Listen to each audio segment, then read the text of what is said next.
आज से आपका जो है नया टॉपिक शुरू हो रहा है पर्यावरण अध्ययन का। जैसा कि हम लोग जानते हैं कि यूपीएससी की परीक्षाओं में, यूपीएससी या यूपीपीसीएस की परीक्षाओं में, ठीक है, ये बहुत ही महत्वपूर्ण रोल अदा करता है। अगर यूपीएससी की परीक्षा में देखें तो अराउंड आपको 22-25 क्वेश्चन आपको इसी सेक्शन से ही मिलता है, ठीक। लेकिन अगर आप क्वेश्चन का पैटर्न को ध्यान दें तो इस क्वेश्चन के पैटर्न में क्या होता है, बहुत ही वास्ट और वास्ट है, साथ ही क्या है, ये बहुत ही डायनामिक भी है। तो उसी के अकॉर्डिंग हमें क्या करना है, इसको तैयारी करनी है। तो एक इसका क्या हो जाएगा, एक इसका जो सैद्धांतिक अध्ययन है वो भी हम करेंगे।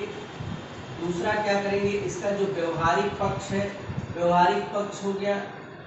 व्यवहारिक पक्ष में जैसे डे बाय डे जो इसमें परिवर्तन हो रहा है इन्वायरमेंट के क्षेत्र में, पर्यावरण और पारिस्थितिकी क्षेत्र में, उसके बारे में, तो उसके बारे में ज़्यादा से ज़्यादा क्वेश्चन पूछे जाते हैं। अगर स्टेट पीसीएस के एग्जाम की बात करें तो अभी भी वहाँ पर सैद्धांतिक पक्ष से ही आपसे ज़्यादा क्वेश्चन पूछे जाते हैं, जबकि यूपीएससी की बात करेंगे तो वहाँ पर व्यवहारिक पक्ष से ज़्यादा क्वेश्चन आपसे पूछे जाते हैं।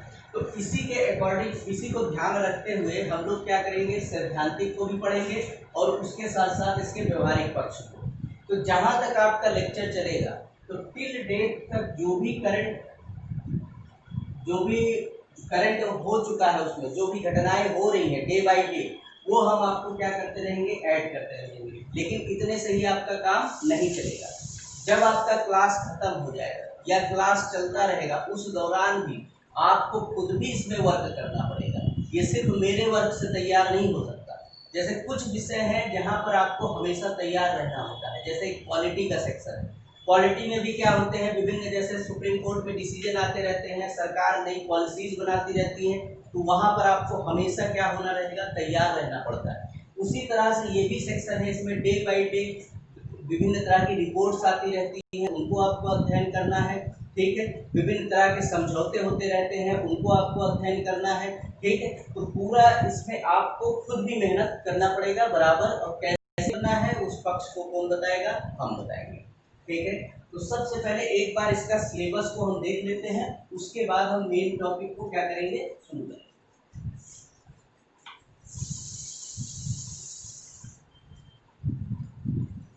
पर्यावरण पारिस्थितिकी। तो इसके मूलतः 4 पार्ट हैं, ठीक है। अगर हम part 1, part 2, part 3 and part 4, ये 4 पार्ट में इसका हम अध्ययन करेंगे। तो जैसे पार्ट 1 में हम क्या करेंगे, पहले हम जानेंगे कि पर्यावरण पारिस्थितिकी है क्या, ठीक है। तो पार्ट 1 में हम पर्यावरण पारिस्थितिकी के बारे में ही अध्ययन करेंगे। पार्ट 2 में हम अध्ययन करेंगे जैव विविधता का, बायोडाइवर्सिटी का। पर्यावरण पारिस्थितिकी मतलब इन्वायरमेंट इकोलॉजी, ठीक है।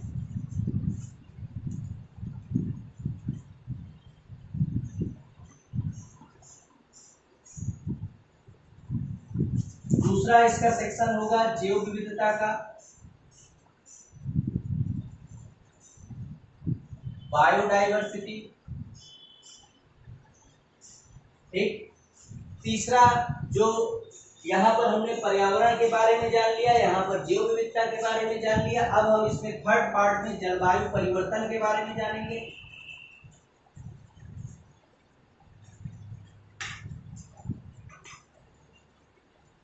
क्लाइमेट चेंज, ठीक। और चौथा पार्ट में जो है, जो विभिन्न मुद्दे हैं इससे जुड़े हुए, ठीक है। मतलब जैसे जो अधिनियम और नीतियां बनाई गई हैं या जो संस्थाएं बनाए गए हैं, उनका क्या उपाय किया जा रहा है, इसके बारे में। अंतर्राष्ट्रीय पर्यावरण सम्मेलन जो हुए हैं, इससे रिलेटेड मुद्दे, इशूज, ठीक है। फोर्थ पार्ट में हम जो है इस मुद्दों के बारे में बात करेंगे।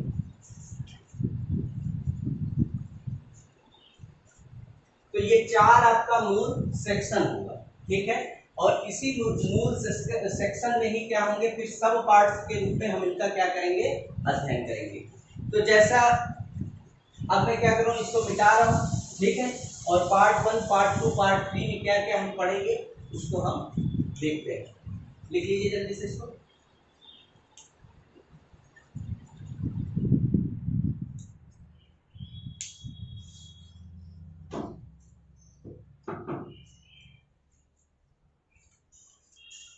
चलिए, तो फर्स्ट सेक्शन पार्ट फर्स्ट क्या है, पर्यावरण पारिस्थितिकी।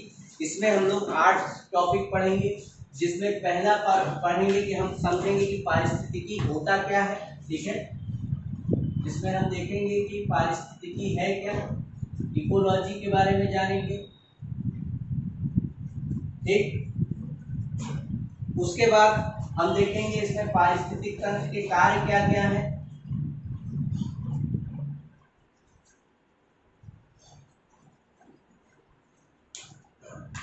फंक्शंस ऑफ इकोलॉजी या इकोसिस्टम, नहीं पारिस्थितिक तंत्र हो गया ना, तो ये हो जाएगा फंक्शन ऑफ इकोसिस्टम, ये हम देखेंगे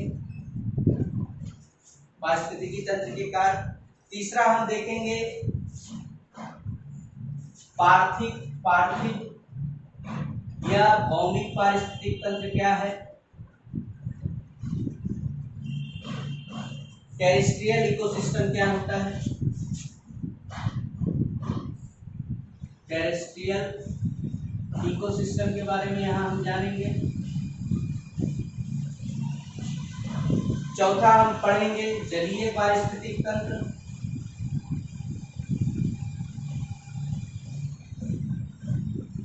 एक्वेटिक इकोसिस्टम।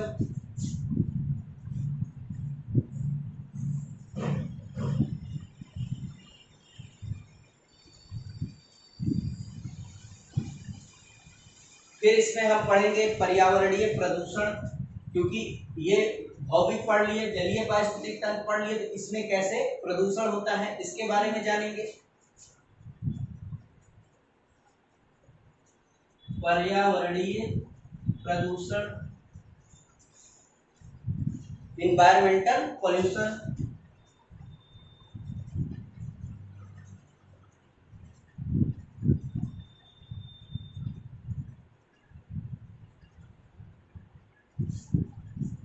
ठीक है, अगला हम इसी में रिन्यूएबल एनर्जी, नवीकरणीय ऊर्जा।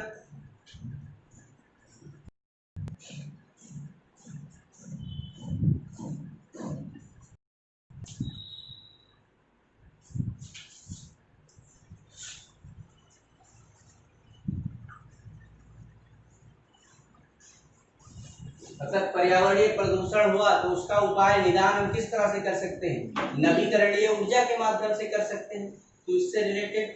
फिर उसके बाद यहीं पर हम देखेंगे कि पर्यावरण से जुड़े हुए मुद्दे क्या है, जो अभी वर्तमान में क्या चल रहे हैं। ठीक है, अभी वर्तमान में जैसे अभी हाल ही में क्या हुआ, आप एक शब्द सुने होंगे न्यूज़पेपर में, आपको दिखाई देगा होगा, प्लास्टिक रेन। ठीक है, तो वो कहाँ से जुड़े मुद्दे हैं, इसी पर्यावरण से भी जुड़े मुद्दे हैं। पिछले साल अगर आपने देखा होगा कि जो है यूपीएससी में क्वेश्चन पूछा गया था आपसे, माइक्रोग्रिड्स, वो भी किससे जुड़े हुए मुद्दे थे, इसी पर्यावरणीय मुद्दे से जुड़े हुए थे। ठीक है, पर्यावरणीय मुद्दे, environmental issues.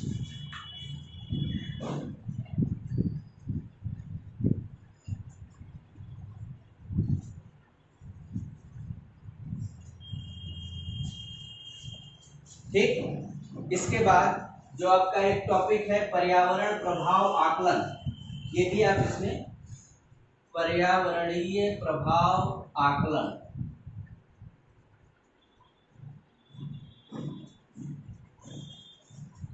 Environmental impact assessment.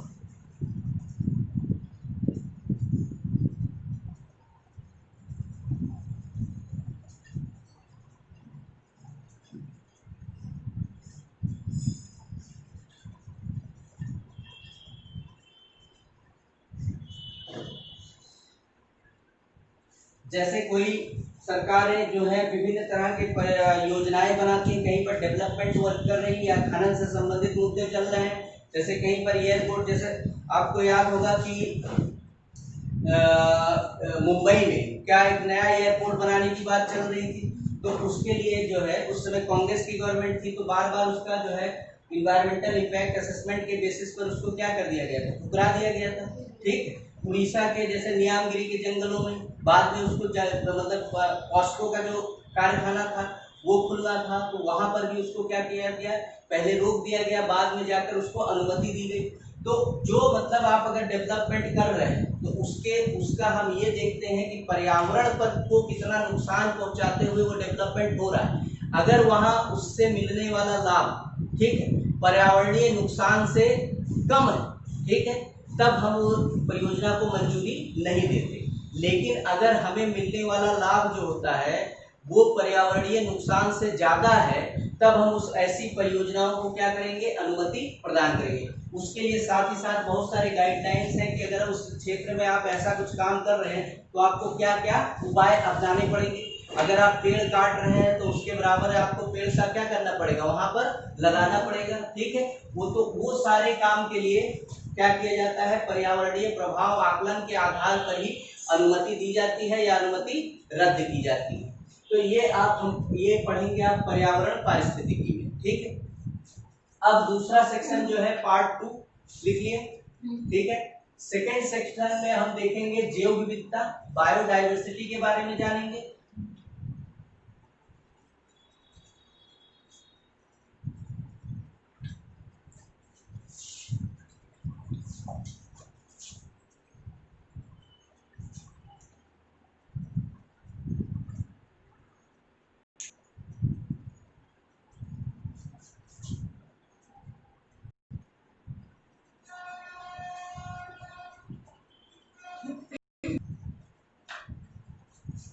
तो इसमें पहले हम जानेंगे, इसमें पहला टॉपिक हम ये जानेंगे कि जैव विविधता होता क्या है। ठीक है, उसका अर्थ जानेंगे और इससे जुड़े हुए जो भी कॉन्सेप्ट हैं उसको हम इस टॉपिक के अंतर्गत देखेंगे। ठीक है, तो बायोडायवर्सिटी। फिर दूसरे टॉपिक में हम भारतीय जैव विविधता देखेंगे कि भारत में कैसे जैव विविधता है। ठीक है, भारतीय जैव विविधता, Indian biodiversity, biodiversity of India.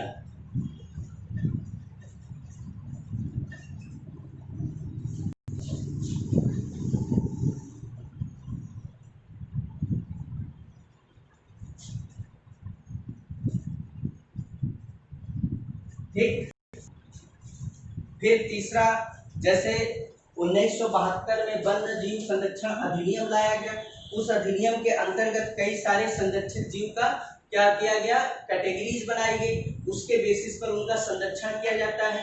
तो उसको हम इसमें तीसरे टॉपिक में अध्ययन करेंगे।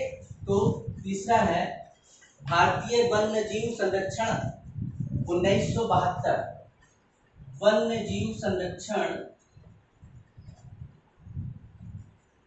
1972, ठीक है, में संरक्षित जीव,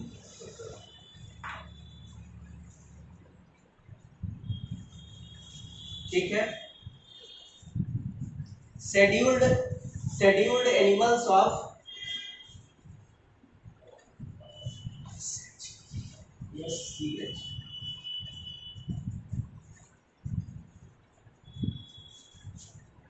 scheduled animals of WPA 1972, wild life protection act 1972। ठीक है, ये पढ़ेंगे। उसके बाद भारत में जो है जंतुओं की विविधता, कौन कौन से जंतु भारत में पाए जाते हैं, ठीक है, कितने प्रकार के पाए जाते हैं उसमें देखेंगे।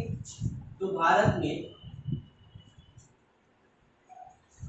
जंतुओं की विविधता, एनिमल डाइवर्सिटी ऑफ इंडिया,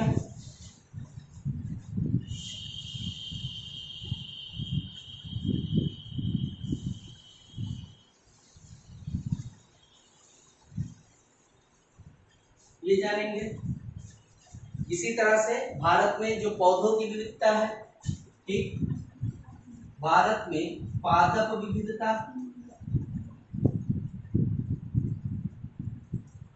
ये देखेंगे। Plant diversity of India.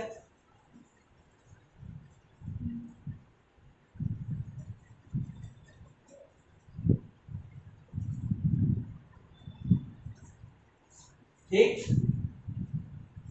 इसके बाद अब हमने जंतु देख लिया, पादप देख लिया, तो थोड़ा सा हम देखेंगे कि समुद्र में भी कौन से जीव पाए जाते हैं। ठीक है, तो मैरीन ऑर्गेनिज्म के बारे में जानेंगे, सामुद्रिक जीव।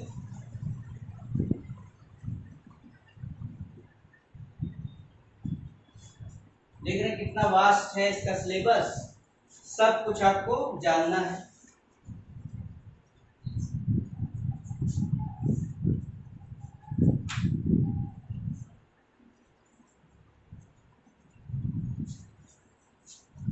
ठीक, उसके बाद जो संरक्षित क्षेत्र प्रोटेक्टेड एरिया नेटवर्क बनाया गया है, चाहे बायोस्फीयर रिजर्व हो, चाहे राष्ट्रीय उद्यान हो, वन्यजीव अभ्यारण्य हो, ये सारा हमको अगला टॉपिक में देखा है, क्योंकि ये तो इन्हीं जीवों और पादपों के संरक्षण के लिए बनाया गया है ना। ठीक है, तो संरक्षित क्षेत्र network protected area network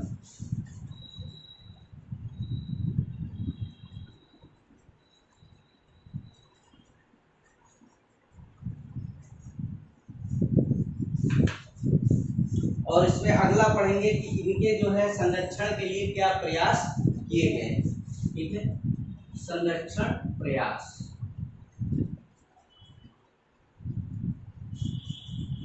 conservation efforts.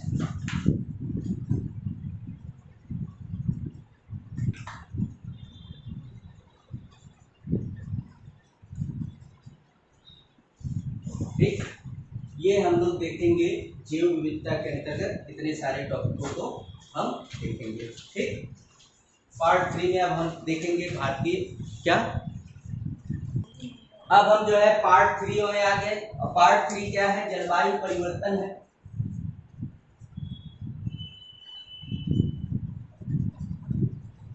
Climate change.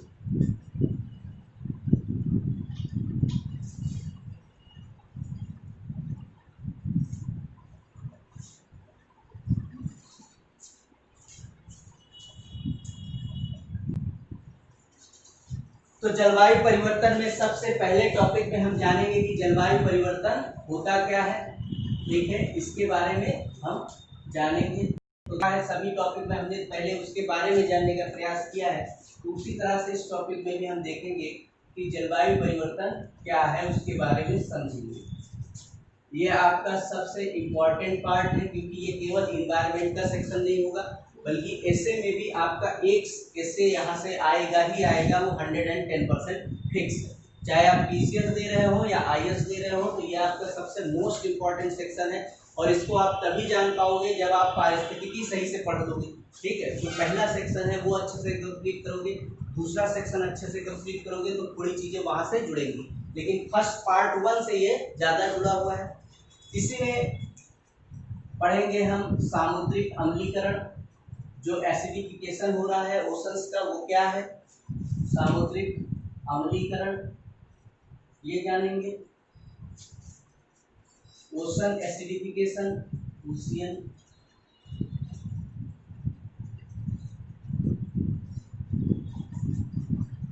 ठीक, फिर उसके बाद तीसरा हम देखेंगे ओजोन डिप्लीशन।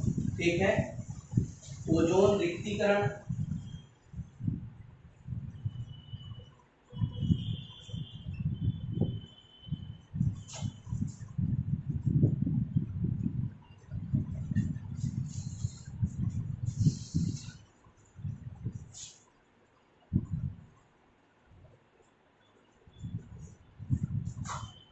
उसके बाद चौथा टॉपिक इसमें बात देखेंगे कि भारत में जलवायु परिवर्तन का क्या प्रभाव पड़ा है। ठीक है, तो अगला है भारत पर जलवायु परिवर्तन का प्रभाव।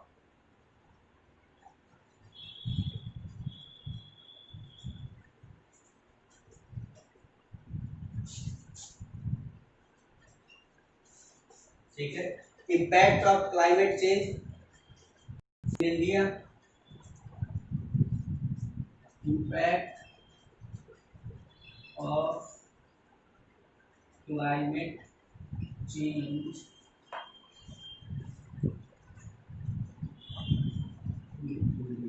जैसे कल ही हम लोग बात कर रहे थे तो वहां पर हमने आपको समझाया था कि राजस्थान का जो क्षेत्र है वो जनरली क्या है, सूखाग्रस्त क्षेत्र रहता है। लेकिन वर्तमान में आप जो क्लाइमेट चेंज के कारण क्या हो रहा है, वहां पर बाढ़ की समस्याएं उत्पन्न हो रही हैं। ठीक है, तो ये सारी जो समस्याएं हो रही है तो उसका क्या इम्पैक्ट पड़ा है भारत में, फसल के पैटर्न किस तरह से उद्योगों का प्रभाव पड़ रहा है, किस तरह से उस शहरों पर प्रभाव डाल रहा है, ये सारा चीज हम यहाँ पर देखेंगे चौथे टॉपिक के अंतर्गत। ठीक, उसके बाद इस परिवर्तन, जलवायु परिवर्तन को समाप्त करने के लिए या इसके प्रभाव को कम करने के लिए कौन सी रणनीतियां अपनाई जा रही हैं। ठीक है, तो उसे कहते हैं समन रणनीति, मिटिगेशन स्ट्रेटजीज।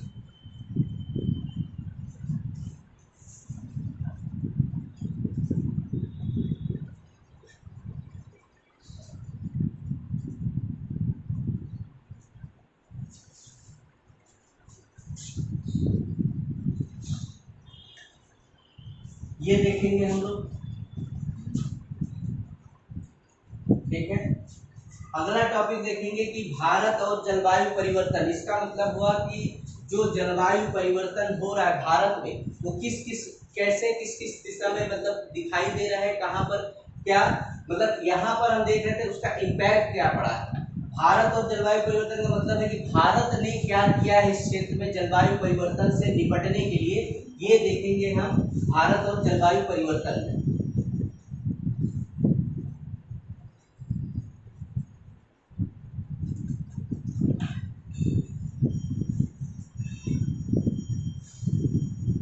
ठीक है, India and climate change.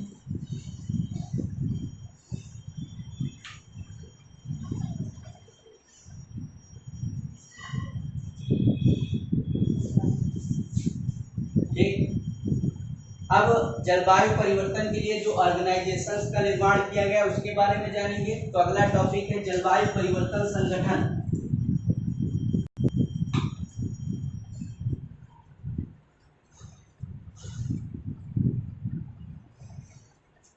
Climate change organisation.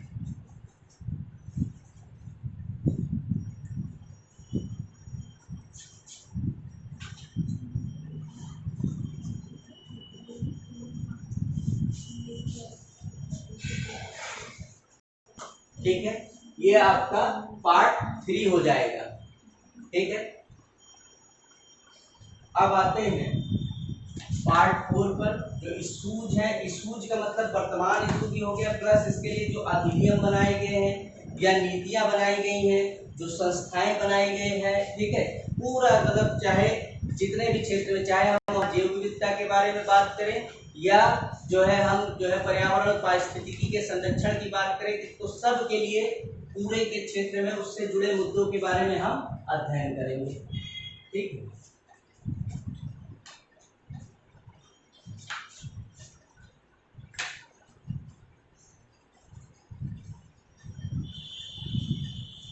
Part 4 मुद्दे,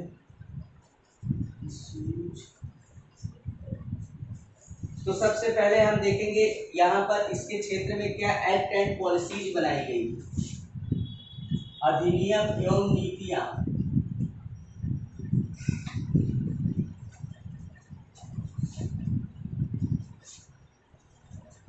एक्ट एंड पॉलिसीज।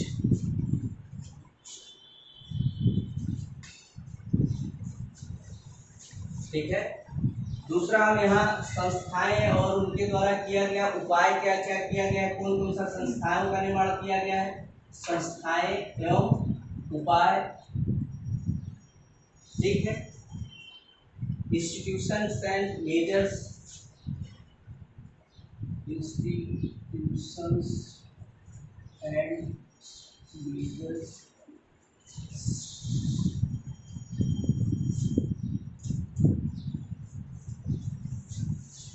तीन नंबर।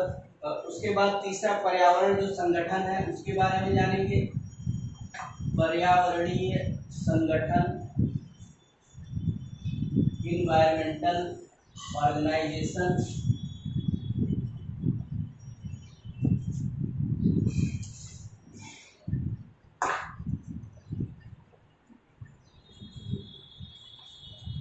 जैसे इंस्टीट्यूट है, ऑर्गेनाइजेशन है, बहुत इंपॉर्टेंट पार्ट। यहाँ से हर साल एक दो क्वेश्चन आपसे जरूर पूछा जाता है, ठीक है, एकदम मस्त वाला है। तो हम लोग कोशिश करेंगे कि कितने जितना हम कर सके उतना कर लें।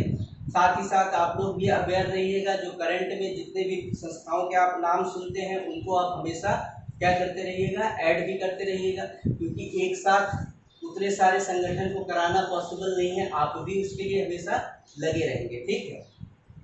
उसके बाद जो अंतर्राष्ट्रीय पर्यावरण सम्मेलन हुआ है उसके बारे में पढ़ेंगे, ठीक है। तो चौथा है अंतर्राष्ट्रीय पर्यावरणीय सम्मेलन।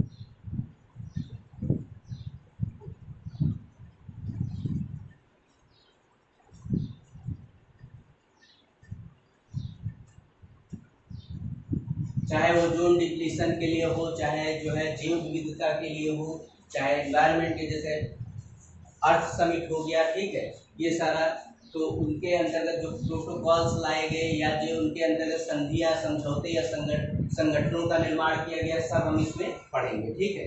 इंटरनेशनल इन्वायरमेंटल कन्वेंशन, इंटरनेशनल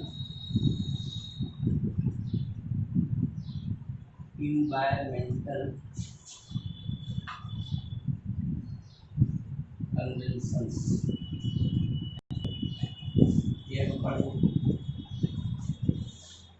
सबसे लास्ट जो पर्यावरणीय इशूज है उनका और उनसे जुड़े हुए जो स्वास्थ्य संबंधी मुद्दे हैं, मतलब उसने मानव के स्वास्थ्य पर या पर्यावरण के स्वास्थ्य पर क्या प्रभाव डाला है, उसके बारे में हम देखेंगे।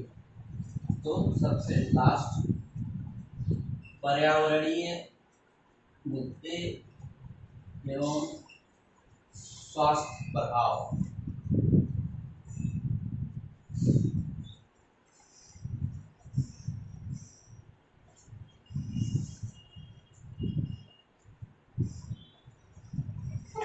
Environmental issues and health effects।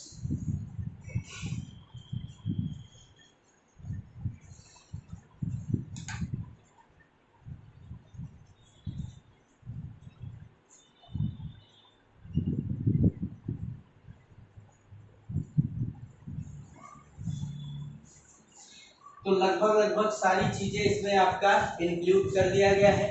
बाकी जो छोटी मोटी घटनाएं आपको मिलती रहेंगी उसको भी हम क्या प्रयास करेंगे, धीरे धीरे इसमें जोड़ते रहे, ठीक है। तो ये आपके टॉपिक हैं, अराउंड जो है 28 टॉपिक आपका हम लोग को इस सेक्शन में क्या करना है, अध्ययन करना है।